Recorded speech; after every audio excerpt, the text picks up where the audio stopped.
one forum in an ongoing series.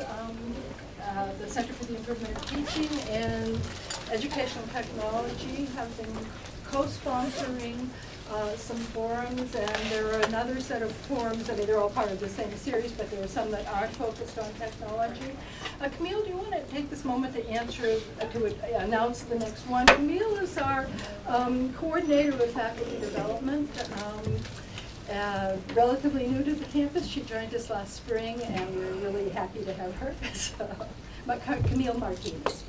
Hi. Okay, the next one, sorry I don't have the actual poster with me. You might see them up around campus, but I have them put up. But it's writing across the curriculum, and it's October 18th from 2:30 to 4 o'clock. And it's in the Dean's Conference Room in the College of Education and Human Development. And then we have another one on November 9th. That is back in the conference room on this floor, and let's see. Again, focused on technology, and yes, and that's another educational technology one. Engaging learners through technology with Tracy Brown, Linnell Thomas, and Anna Maria Franken. So that will also be another one, and that one is from 2:30 to 4 in the conference room here on this floor.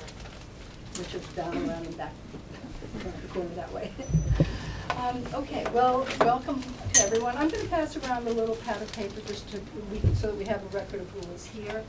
I tried to catch people's names as they came in, but that became more complicated. So, I'm Ellie Kutz. I'm sort of semi-retired member of the English department here, but I've been working as the faculty liaison for educational technology, doing outreach to the faculty about teaching and educational technology. So I asked two of my colleagues if they would join us today and talk about their uses of social media and particularly to support peer collaboration, which we know is a very important part of learning, of active learning for students, and talk about the ways in which particularly wikis and blogs, but other forms of social media are helping them to engage students actively with their peers in the learning that's going on in their classroom. And so we have Bill Hagar of the biology department, who is also the associate dean of the College of Sciences, and we have Alex Mueller of the English department, and they're going to share some of what they've been doing. Hey, I welcome you. I always like these adventures that Ellie gets involved with. Just one after the other, and she just does such a great job of getting into the subject and then developing the proper format and protocols for all of us to use. Now, we started with the wikis in 2009. This is when they were first coming on campus. And Dean Ingrid Brasovsky of the College of Science and Math wanted to do freshman seminars. Traditionally, there was none in the sciences, and so he set up two courses. He taught one of them, and I taught the other.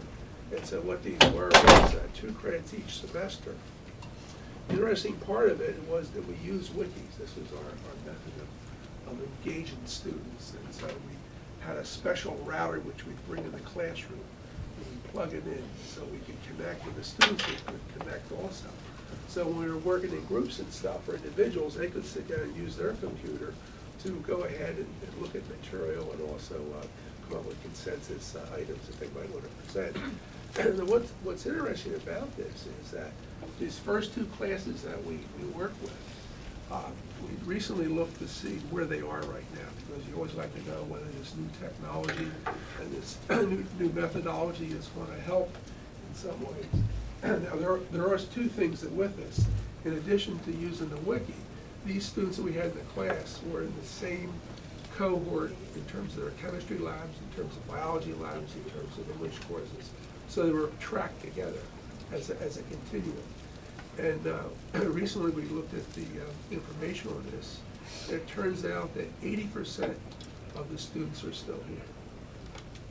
Their average is a 2.9, and they've taken 59 credits. 59 credits. So you're talking almost 15 credits a semester. So this is the average values that we picked up. So something's working, whether it's the wiki presentations, interactions, or set up in cohorts, or having the Student Success Center follow them as they go through. 76% of the students remain in the College of Science and Math. Now, one of the things that I like to talk about, because this is just, I have a PowerPoint that I'm going to show you, and I like to use a book, a textbook, as we go through the course. So I selected Omnivore's Dilemma. Omnivore's Dilemma is a book by Michael Pollan, and basically what it does is it talks about the current food industry, how it's heavily subsidized for corn production, and then that corn, of course, is spread out. And that forms one of the targets of this book, big industry. But we also have big organic. We have these huge organic farms, too. And sometimes it's interesting that the organic farms don't use pesticides, or not allowed to, but they can spray copper sulfate. You ever see them spraying copper sulfate? They have these special uniforms on, so it's always a question of what to do. So I just go through some of these slides that I have to show you. This is one of the things I like to look at. My friend Garrison Wilkes from biology. This is teosinte, which was thought to be the evolutionary precursor to corn. And basically, you can see what the seeds are with that. And they're basically seeds that when they disperse, you're going to form many teosinte plants. And when you look at a corn, most of the kernels, each one of these is a viable seed.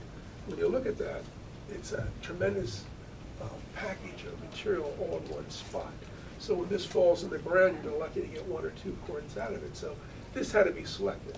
Many years ago, there was selection to pick up optimize the production of this. Now, one of the things we try to follow with the course is we try to follow the goals of the freshman seminars. Critical reading, critical thinking, clear writing, academic self-assessment, collaborative learning, information technology, and oral presentations. So this is basically what we did, is we followed through with the course. We wanted to make sure that this was a focus. Some of the things that we probably really got into was collaborative learning, information technology, and of course academic self-assessment. These were all part of what we were trying to go through and set up. Some of the ways that I did this was I like to have students do individual projects as well as group projects. Now, the individual projects that I would do, they would use the wiki, and they would click on to a particular site. This individual project was listed as individual, and one of the ones we did was serendipity. This is a good week for this particular example. This is the week that Nobel Prizes are given out. So like every day you hear a new Nobel Prize is given out. You know, chemistry was given out today, and Peace Prize will be on Friday, and some of the earlier ones were in physics and physiology. And so with this, I like to get the students thinking about science in general. I look back at my colleagues in biology back like Susan and Tara, that know that full well that as we're doing experiments a lot of times, something will happen which we don't know. We don't understand what it is. So what that might do is when we look at it, if it's a particular new finding, a lot of times these are found accidentally. And so it's serendipitous. And so a lot of the Nobel Prizes might have started out that way. So I have the students get together and they use their training in the library. We combine the wiki presentations with a full day in the library where they learn how to search for journals. First the crude searches where they might get Wikipedia and other ones, but then go down and find the original publication. So we have them do that. And then I have them talk to the other classmates. In other words, each one of them has to give a presentation. But since we have what they've written and we can put it on the board for them, they can read it off. Initially, they'll just sit up in front of their classmates and read off the material most directly. They get more polished as the semester goes on, as the year goes on. Then pretty soon they'll put it up and just talk to the classroom, but at least gives them that little blanket, that little security blanket as they go through. Now, they also enjoy debating. So what I try and do is we try to set them up so that we'll have a topic like whether big industry is better than big organic. And we use those terms because they're the ones that was in Poland's book. And big organic, of course, is the one that uses the pesticides, the BT corn, all kinds of things like that. Where organic, they follow certain guidelines. And so we'll tell the students that they have to, believe in that little section, at least while they're doing the debate. So they understand they might not follow those trends themselves, but at least for the debate part they do. And they seem to like this. This is something that they enjoy doing, and they would actually look forward to it. So I'll go through this. And this is just an example of one of their web pages. They get rather elaborate. They find these wonderful pictures, and those of you that have your students doing wikis, of course, have seen this also. So this is the big organic setup that they put together. And this is the one that was put up from the big industry. And they show the corn belt, the Midwest area right there where most of the corn is actually grown. So this is part of what they do. And then what they'll do is they'll present their material first, then the other group presents their material, and there'll be some comments and questions as that goes on. But then at the end they'll debate which is the better method. And you'll have the people that are doing the big industry say you can't feed the world's population without having this type of produce, this type of pesticides that are being used, this type of production of food. And of course the organic group is going to say, well, ours is healthier, we'll live longer, less pollution to the environment. They'll go back and forth, and they're usually quite good at their little battles as they go through this. I also have them talk about other topics, and some of the ones that they do talk about is they'll find the evolution of the corn plant from teosinte to modern day industrial corn. then they go into modern practices they grow.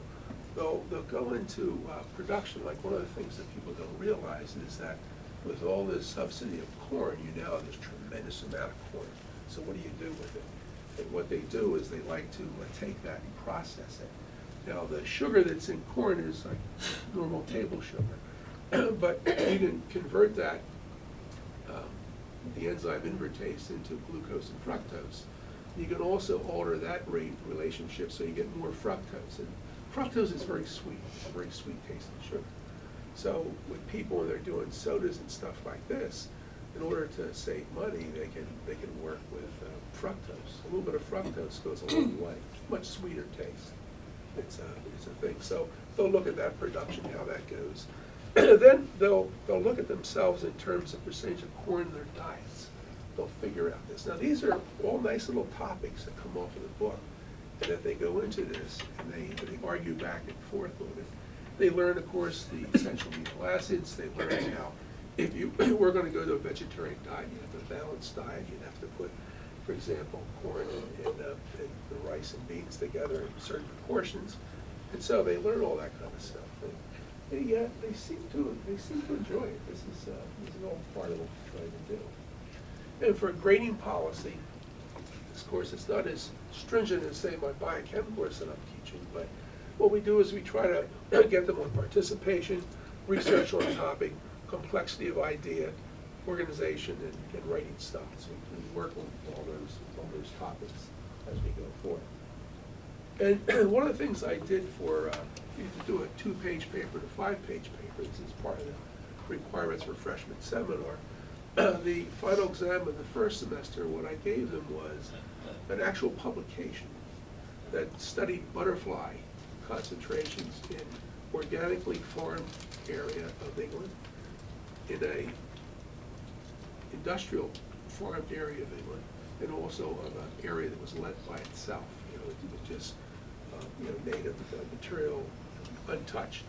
And so they could go through that, and they could read that, and they could apply what they learned during that semester to answer that question. It was only a 2-page paper, but they did very well in that. Now, one of the other topics that we look at, the second semester, one of the books we used was The Gila Cells. It was the famous Henrietta Lacks story, and it's always good for the month of February when I set this up for them. And I don't know if you realize this or not, but in the 50s, there was a woman who had cervical cancer, and there was a physician named Gay that was looking for propagating cells, human cells, so we could study them. See, as scientists, we like to have stuff in little flasks and stuff we can grow, and then have them grow every day and just keep the nutrients going to keep moving. And with cells in that time, you couldn't do it. But for some reason, her cancer cells, they used them, grew every day. I mean, there's just trillions and trillions and trillions of these cells. And so her name was Henrietta Lacks. And of course, HeLa cells is the cells that we these cells we use to test the polio vaccine, many great discoveries in science and stuff. And we almost every university has some HeLa cells that they're growing. Now, of course, this brought up some nice discussions. There was never any money that went to Henrietta Lacks's for surviving kids. They got nothing. And then so you can set up a debate thing now where the family should receive money, or medical doctors have the right to collect any human tissue they want to help humanity. So you see the colors on here. This is yellow, this was green, blue. So you can pick these different topics, and then I could have them argue back and forth in class and go through this. And the way I assigned the colors was I would just simply use those little stickums and put every other syllabus had a different color. So I would then give them out and they would sort that way. It seemed to work pretty well. And they like this. They get involved with us. They read the book. They argue back and forth. This is the cooperativity. And this is one of the debates I had a debate on DDT. And I want to see if this, if it works. Let me just pause this if I can. Stop it there and grab.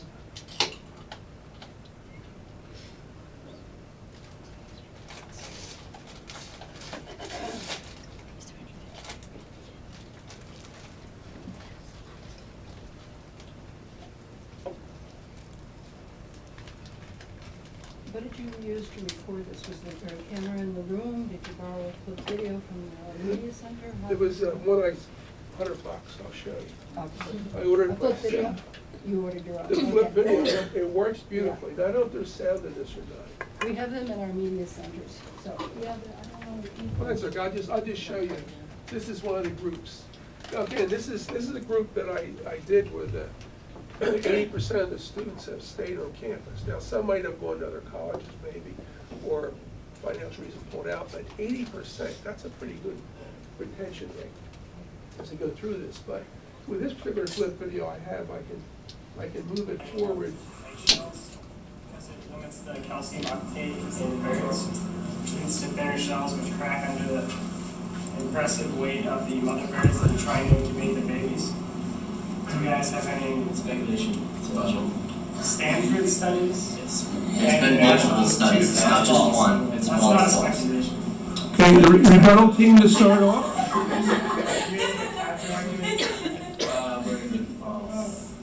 Sorry, yes. They can have this on the screen while they go back and Basically, forth. it's not exactly DDT that's thinking. They also say that, well, it's not. It's like unsuitable environments that the birds live in that contributes to it, and Internet. Give me more space, Taj.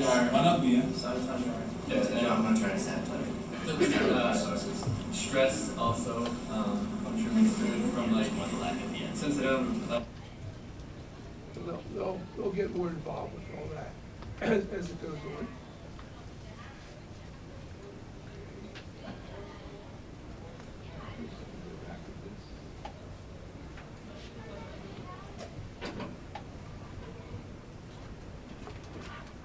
So these were their arguments that they had, that DDT does cause damage, but is it the one that's now, is it the stop, is the termination of use of DDT at a point where that's why we have all these increased numbers of ospreys and eagles and that was what they had to argue back and forth.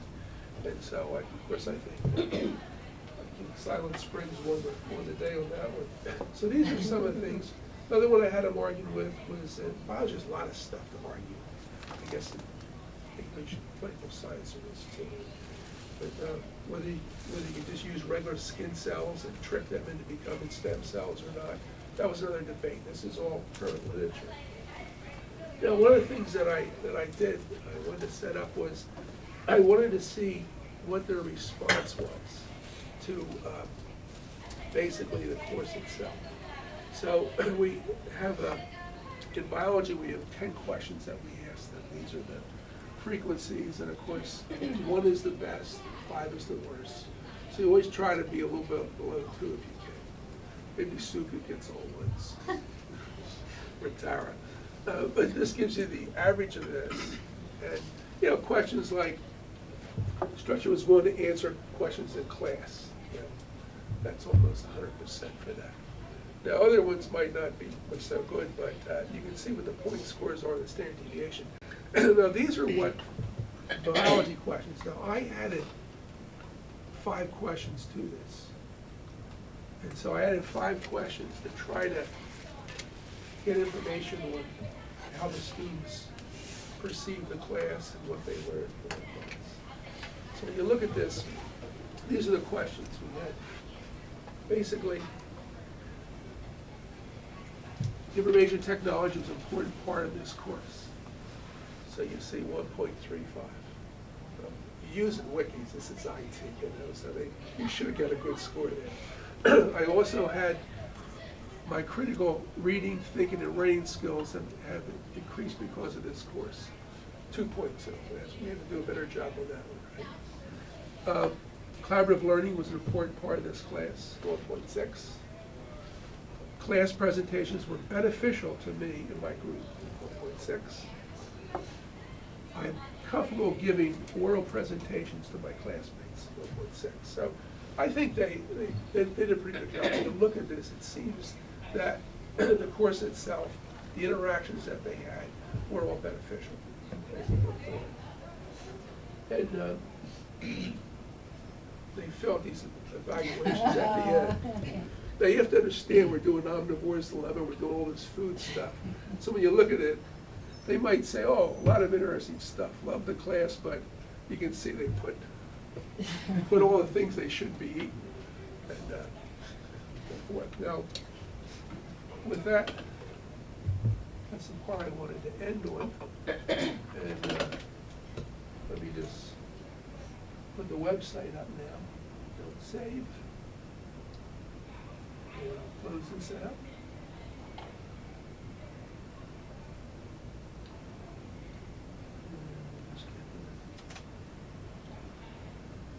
I think we had it on Firefox, didn't we? Which one is that? The Earth with the little. This yeah, one? Okay. that one. Okay.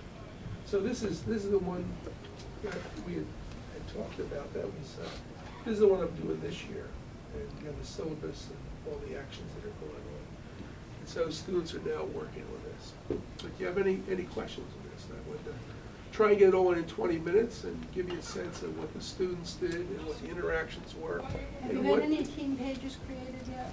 I know They've started, you know, when they first do these team pages, you give them the colors and they go crazy, you know? I mean, I have to be in a pink group. No, they don't mind the colors. Oh, they don't, okay. But when you do this, here's the team pages. That's great. So you have them do that. And, you know, I would suspect they would do something a little bit easier, but there's other pages that they're doing. And they start up. And what they were doing is they're, for grade A and exam, what they started to do so far was that they're working on what topics they like to work on as a group. Medical areas, whatever, you know, and so they're starting to sort that out. But you can see that they're in adventurous group. There's the biochem group. But see, this is what I like better. It was more scientific, you know, instead of the blue doodle and stuff. This was the yellow group, and then the purple group, purple Power Rangers. So that's, Could I just add a couple comments Sure. from a technology perspective, and then we'll take some questions. I just wanted to mention a couple of things. One is that one of the things that's nice about these team pages, about any of these things in the wiki spaces, is that you have a history, and so you can always find out who has contributed to what page at what point.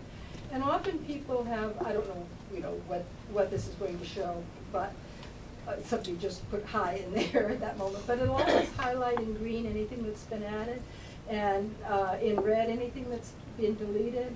And it allows you to compare different versions of the page at different times. And so students themselves can trace their own contributions to a team project, and they can reflect on that, and they can see.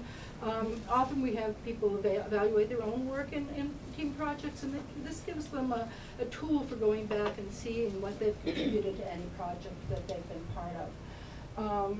and we instructors, of course, use that to rate them. And what is their participation? You can go back and see how many times they participated throughout the semester. And again, this is early in the work here, but there's each page also, I'm just going back to the purple page. Whatever page there is always has a discussion piece associated with it. So you can create a thread of discussion that goes along with the page. You can have the page itself be just a sort of discussion jumping off point where members of other teams would jump in and add whatever comments they wanted to make to what had gone on there. And the other thing that I just wanted to mention, there's a new feature in Wikispaces. Some of you have been using Wikispaces, like myself, haven't really used this new feature yet. But because Wikispaces became so popular for using projects, there's now a new little tool that allows you to create team projects where the pages can be protected for a team for a while until whatever time you want to have them be published and whatever time you want them to bring them out for class presentation and so forth. So if a team is working on something and you want to keep that work private, it's possible to do that. And it's also possible to randomly assign the members of your wiki to a team. So Bill could now do blue team, pink team, purple team, and the names of all the students would just be randomly assigned to those. Or you could assign them individually, whatever way you wanted to do that. So those are just a couple of the little technical bits, but I wanted to comment on those. Questions. I think we have a question here. Yeah, Chris. Hi, my name is Janae Cohen. I'm a graduate student here in the English department. This semester I'm working with Cheryl Nixon to kind of develop writing support for the Science Gateway seminars. And you mentioned that you could essentially need to work on, developing critical reading and writing skills in the classroom. And I was wondering how you saw in your own classroom maybe platforms, social media platforms influencing the development or the, decrease in these skills. What would that look like? Yeah, I think it'd be very helpful to have the graduate students, in English particularly, come in and work with the students, give them the topic sentences, topic paragraphs, things like that. Show them how to work through that. I try to, I send them emails using the WISER system, so I tell them about different study groups that are going on in different writing groups, but there's nothing like individual pages with this. Probably the best way to set it up would be if you, for example, had 2 hours, pretty close to when their classes were, and you'd be there available for them to work with you. Something like that, where they know each week that they can find you, they have a paper. Of course, we realize they wait the last minute, they're not coming if you have time, but if they can do it as you go forward, and I think it would be very helpful. I think that's one thing I have to work on with these seminars. I think we could expand that question a little bit, but I think we'll wait till after Alex gets finished because he is, I'm sure, going to be addressing some of these same issues. So, but there's another question here from Mark. Hi, I'm Mark with Education Technologies, and you had mentioned that the students' writing samples became a little bit more polished I think, as they were reading Yep. them in the classroom for the other members of the class. Yep. Would you attribute that to the format of the wiki being an open slate for them, you know, knowing that their work was open, that they were more conscientious of putting together a polished product as time went on, or was there some other thing that was? Yeah, initially they were a little afraid of putting material on there, but then they realized that if they have to get up and talk, speak in front of the class, they have to put something down. So they would work on that. And what I found them, what they also did, which was pretty good, was initially they would read right off. I mean, you just stand there and they'd read every word that they wrote. And then later they got the confidence and they would see how other presenters were. And the ones that read like that didn't really convey the message to the fellow students. So they then got to the point where they would give the talk themselves, which was good. It was nice. It took a semester and a half for some of them, but they all became very good. Thanks, Bill. We may have some more questions for you as we get to the end, but let's move over and hear what Alex has to say about This his is my own- $100 gift. Oh, yeah, those little flip videos, we have them in the media centers in each of the buildings.